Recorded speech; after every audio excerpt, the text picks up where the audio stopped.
and welcome to Undercurrent. I'm your host, Lucy Marchant. The African community in Perth is showing a proactive interest in protecting its youth from violence. The Organisation of African Community launched a campaign called Stop the Violence to raise awareness. Angela Albuquerque reports. On behalf of Youth Department of Organisation of African Community in Western Australia, I would like to extend a warm welcome to each and every one of you for coming here tonight to support the Stop the Violence League. Stop killing each other, start caring for one another, stop looking in the mirror and pretend nothing is wrong. Today we are here to launch the Stop the Violence project, a project being organized by the Youth Department, a project that I personally have been involved with since I was told, a project that meant a lot to our community. So I came up with this idea of Stop the Violence in Western Australia, and I put it on Facebook. A lot of people tell it's a good, brilliant idea. We need to work on it. And with my organization, they said, look, this is something that we want to support you. We want to see this type of idea change in our community. Yes, there's a problem in our community. Qual Akut passed away in Royal Perth Hospital as a result of the injuries that he sustained last Friday evening in Girraween. This investigation is now being treated as a suspected homicide. Some of this problem, we need to fix it. We need to put an end to it. We need to get into a better life rather than fighting. I'm a great believer in proactive policing.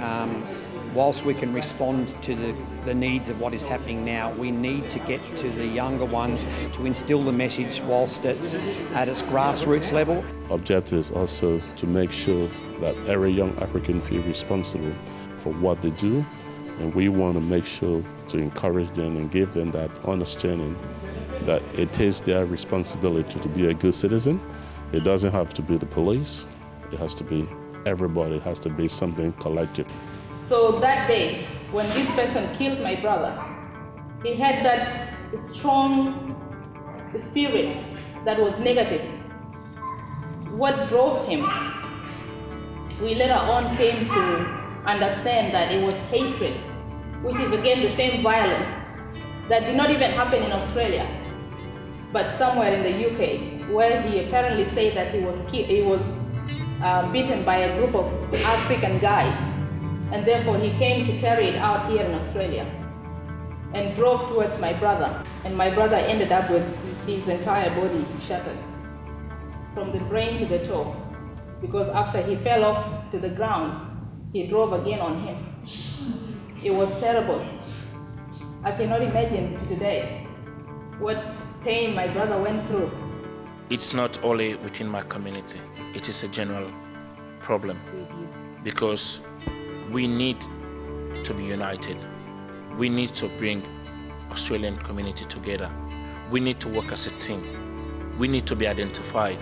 We need to be part of the movement. Could be the African community, the Aboriginal community. Every community is facing this problem. Let's work together. Let's work as a team. Let's bring the community together. We can build a better nation. The violence traditionally is physical violence. But now the violence is a definition of the domestic violence or any violence, mental abuse and the verbal abuse and the yelling, shouting and all those ones. And a lot of people, they are not aware and also controlling. Everybody knows domestic violence. Government has spent a lot of money on domestic violence. But there's another different type. Example, bullying. It's some form of violence. People don't think about it. It is a violence. And we think about peer pressure. There's some peer pressure that's happening between the young lads that is a violence. And people don't talk about it because why they don't want to talk about it? They think it's a normal thing, maybe in our community. But in Australia, it's not normal. So we want to identify all this violence and we see how best we can work towards it. We felt we should take the initiative to bring people together, to strategize, to identify, and help reduce violence in the community. So this is why we are here tonight, and we are very grateful to all those that have come to support this cause. And the Stop the Violence project will officially commence next year, January. where we will be forming steering committees. So important that our youth leaders here, the youth leaders, more than some of the parents and some of the elders that wear hats, get down and actually understand the youth and get the message across at the level so that they are working with their own counterparts. The message will get passed easier that way. We say no to violence. My name is Ibrahim Kebe. I'm the youth president for Organization of African Community. Stop the violence. Angela Albuquerque for Undercurrent. New digital initiatives aimed at boosting WA tourism were launched this week. Discover WA allows users to visually experience destinations using virtual reality headsets. Michael So finds out more. Today I'll be speaking to Rod Anier of the Department of Parks and Wildlife about two of their latest multimedia features. What are some of the features that stand out in these apps? Well, in this one, the Discover WA, probably the stereoscopic photos, which are really quite unique. There's a lot of virtual reality apps, or quite a few out there now, but most of them just have flat photos, so you just get this flat photo. These ones actually have depth to them. I think the ability to be able to navigate your way around through the state and choose the places you want to go to and come in and out of photos is also pretty unique. And really it's about trying to motivate people to get up off the couch, take their goggles off and go, that looks awesome, I really want to go there. We've also added voiceovers and audio, so some sound from the places that you're viewing, and also some voiceover that tells you a little bit more about how to get there and what you can do when you're there. So there's some of the features of Discover WA. The other thing is about park explorers, and that's really not so much about an app as about trying to recruit people who are planning to visit parks to register their interest, and then what we'll do is we're going to choose initially 10 park explorers, and they might be 10 families and couples and overseas visitors, backpackers, all sorts of different groups, and they're going to go out to the parks. We're going to give them some camera gear, we're going to give them free camping, we're going to give them free entry to parks, and we're going to ask them to tell their story about their travels. And so hopefully it'll be people they might be travelling for a week, they might be travelling for 3 months, and we'll follow their story and then share those stories out to other people who are interested in parks and want to travel and visit those places. So that's Park Explorers, which is, I think it's going to be really exciting. We'll see some fantastic experiences. Normally when we get out there, we get to go and take 1 or 2 photos, might spend a little bit of time there. These are going to be travellers who are out there for a long time, 24/7, telling the story about why it's a good idea to visit parks. How is Discover WA and the Park Explorer going to boost tourism industry in regional WA?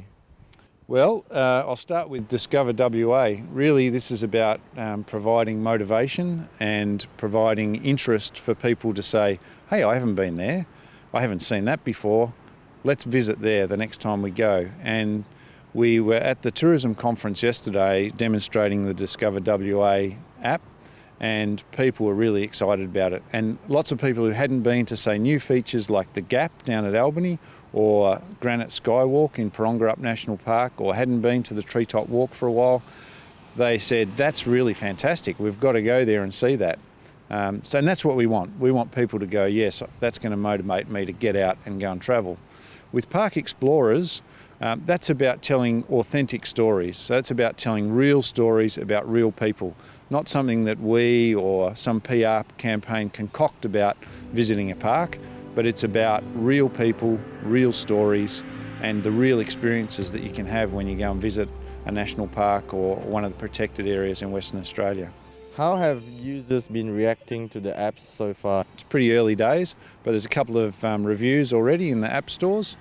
I guess the exciting thing is the reaction that people have when they put it on. You can talk about it, and I can talk to you about it and say, yeah, it's really good. But once you put it on your head and you go, wow, that's actually fantastic, that does feel like being there. And that reaction is what we've got over and over again, that it is a very realistic experience. And as I said, hopefully that's motivating for people to go, well, it looks good in virtual reality, I actually want to step into the real world and go and visit that place. Michael So reporting for Undercurrent. Do you think taking care of a sick pet is a good excuse for nurses to take some personal leave? Elise Van Aken hit the streets of Perth to find out. The Nurses Union has called for nurses to be allowed to access their personal leave to take care of sick pets.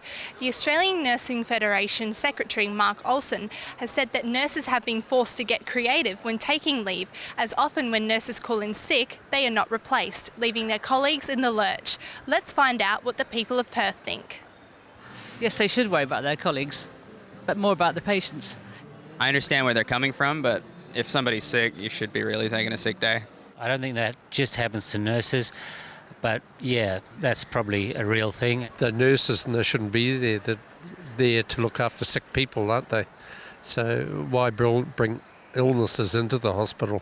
The nurses don't need to be contagious to work in a hospital. They should stay away. Do you think nurses should be entitled to take paid leave to take care of their sick pets?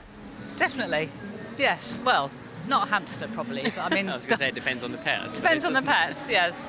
Animals are family, and it's like, you know, if you take time off to look after your kid, why not your pet? Look, this is not against nurses, this is just people and pets. I think pets are being taken up a little bit seriously. They're just animals.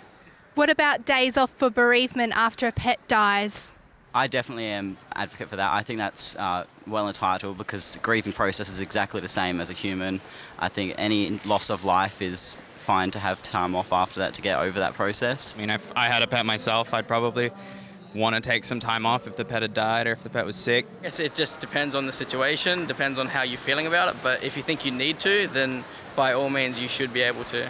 If they're that close to the pet, possibly, yes. Well, I expect a day off might be all right. Yeah, I suppose you can take a day off, but spend that day making arrangements for the next day if you have to. Really, it would have to be important pets, or even, you know, I mean, horses, dogs. Draw the line at cats, hamsters, rabbits, spiders, scorpions, whatever. But no, I think dogs, if it's really important, but it should be negotiated at the beginning of the contract. Do you think it should be a separate package that workers are entitled to? I don't think they should have too much sick leave as they do. But yeah, I think there should be some other party involved or package. If they kind of grouped it all together, it could get a little bit iffy, a little bit confusing for people. I think it'd be easier if it was two separate things. But in that instance, it could be bad for people that don't have pets. I don't think we need to go that far. I think, yeah, just work it out with annual leaves and other things, yeah. And that's what a slice of Perth think about pet sick leave. I'm Elise Van Aken for Undercurrent.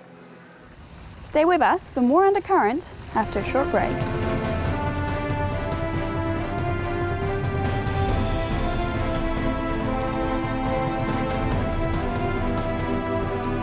Welcome back to Undercurrent. Perth is hosting an 8-day poetry festival this August featuring both WA and national poets. Bas Tadros met with some of the poets at the opening gala. We've got young and old poets, and they're all sharing and expressing their love of the art of poetry. We'll be interviewing some of the featured poets and hearing what they have to say.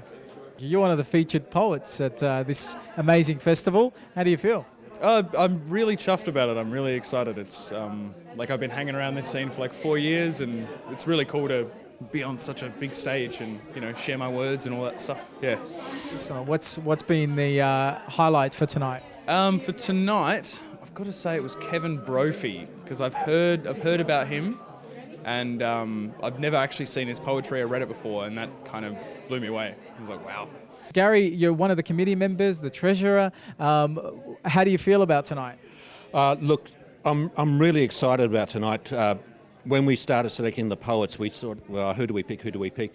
And the range in poets that we have tonight, from Jacob Boyd to Kevin Brophy, you've got this young, really dynamic person in Jacob, and Kevin is just an eminent poet, so such a great poet. So we've got the whole range, and they're all equally as good as each other. So I'm really, really excited about seeing these people perform and seeing them in front of a camera and seeing them in front of a group. We've got workshops going, we've got all sorts of things happening.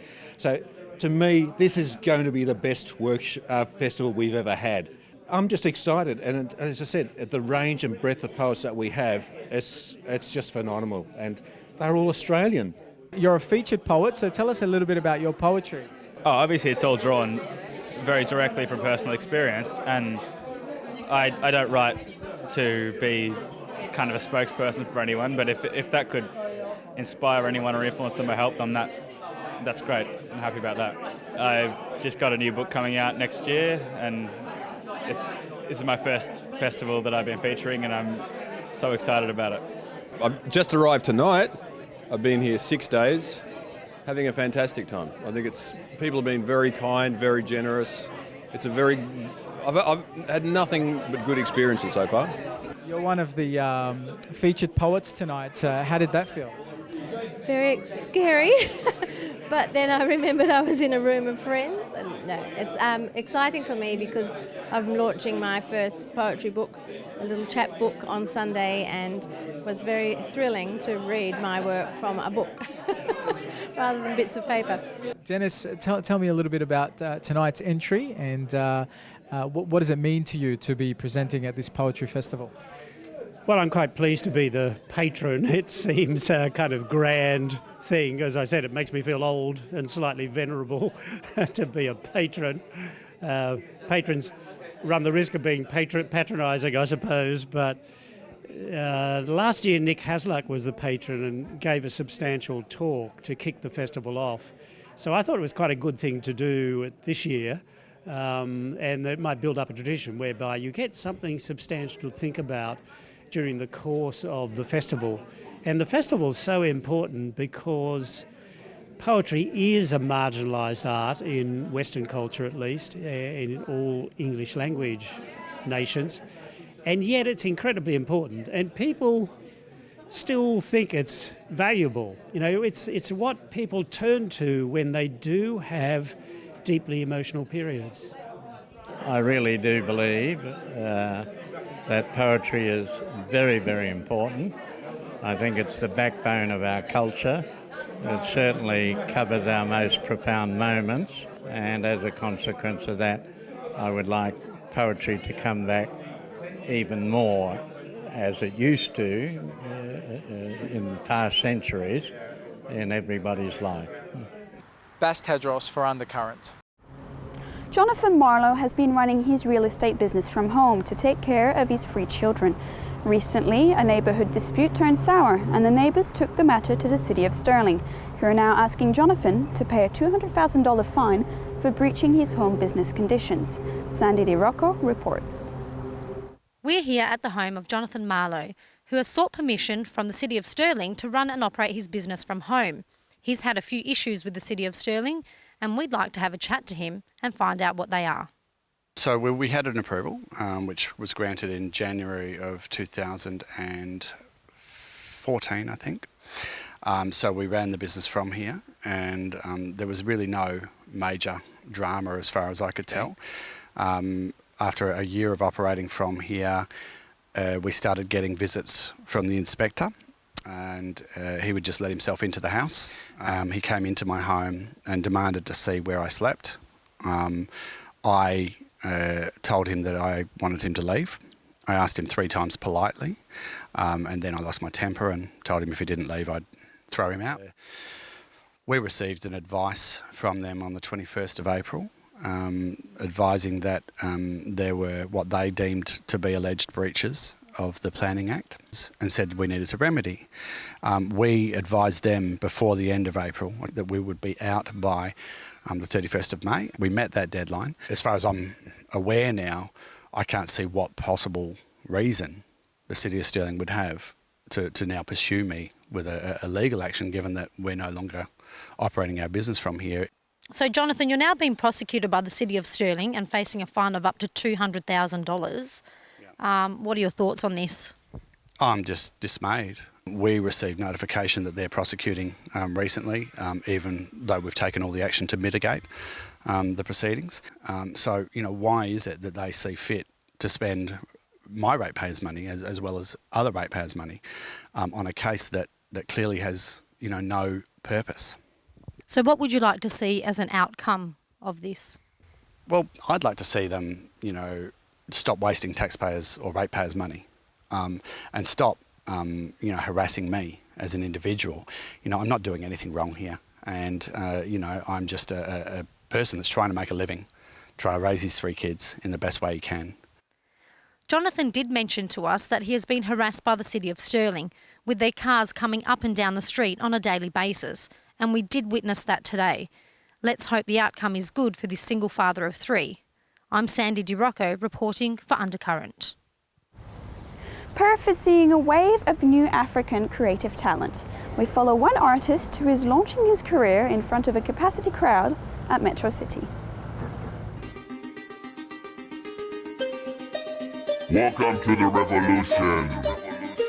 We're calling it quits does not exist. See, I'm reppin' Team Rev, nigga. This thing glitter. Hope you know that you could never beat my big game, nigga. Never ever gonna stop until we got 8 figures. Got a flow caught enough to get the whole stage shiver. Now we're headed to the top like we'll be running on the treadmill. With the incline on and the beats banging hard enough, it makes it hard to ever hold your head still. All right, so we just arrived at Metro City. We're about to head into the venue right now. See how it goes. Looks like the people are already gathering up right now. It's gonna be an amazing night. Like I said, I'm excited. We really got to get backstage soon and sort out my music, and then we're going to be on stage in hopefully less than an hour. If we're moving on Caucasian time, it'll be on time.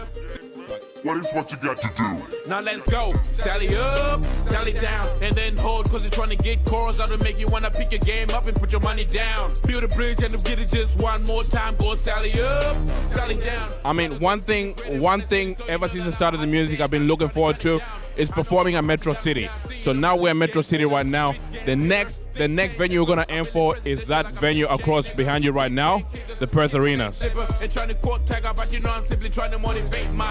I'm heavily into like trying to support all my African brothers because I got a lot of friends who are ambitious and they're dedicated into making their goals possible. And the fact that we came here in Australia, it's made all that possible because back home, it was like a 1% chance of actually you being able to achieve that. And the fact that we've come here and we're here, we're like, it's a land of opportunities. And the fact that I'm able to do this and come this far and I see my friends are doing the same thing and we're progressing together, it's incredible. All right, so we're headed in right now. It's an exciting night, like I said. Biggest night of my life. Got mad supporters right here. Got everyone came in. It's gonna be an amazing night. I cannot wait for it.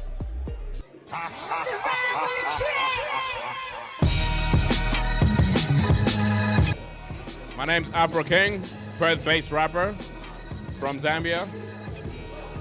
It was basically in high school. I used to rap like as part of like during recess and lunchtime. So we used to do it with a few friends. So yeah, every now and then like we'd just clown around basically. And then yeah, it just turned into a hobby then like, and then turned into a talent.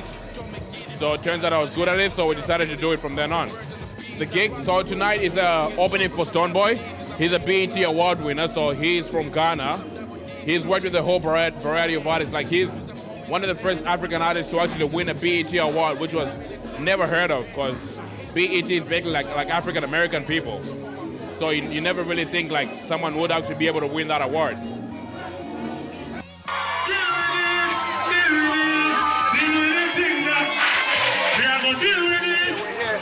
We just landed. It's amazing. It was a smooth flight. Stream Nation, the whole crew were here. Big up Perfect Promotions, you, the PR team, the management, Black CD, DJ Justice. We're about to turn the place upside down. Metro City tomorrow, 5th of August it is. Make sure you're here. Go grab your tickets. You don't know, megatix.com is still running and running. From here we're hitting Melbourne. Then from Melbourne we're hitting Sydney. You don't know the thing said, but why I, them this is for me. So tonight I will be one of the opening acts. We're gonna be performing for about 15-20 minutes, hopefully. And then I hope I'm gonna have the best set there. We're gonna really have the people pumping, have the people singing along. So I like to bring energy to my performances, have the people like really engage the audience, have them singing along to the songs. So that's the plan. We wanna bring up Mystic. Right here we got AfroKing up next. Yo, what's going on? My name's AfroKing. Are we ready for tonight? I said, are we ready for tonight? Hands up, face down, hands up, face down. All the ladies take from the waist down. Turn it up, big.